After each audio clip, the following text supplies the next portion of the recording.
Hello everyone, welcome back to our channel. In today's video, I'll show you how you can fix the issue where the allow access to photo option is missing on your iPhone. Let's get started. For that, first of all, open up settings.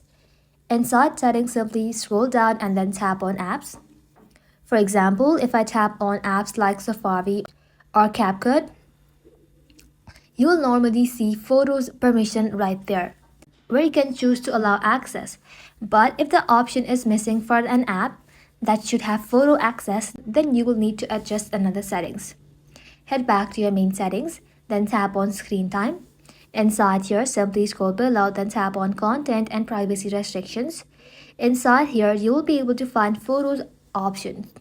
Tap onto it, and if this is set to don't allow changes, all you have to do is simply change it to allow changes. Don't allow changes prevents the photo permission from appearing in your app settings. Now below that, you will be able to find all the apps and their access level. You can tap on any app and here you can adjust its photo permission manually if needed. That's it.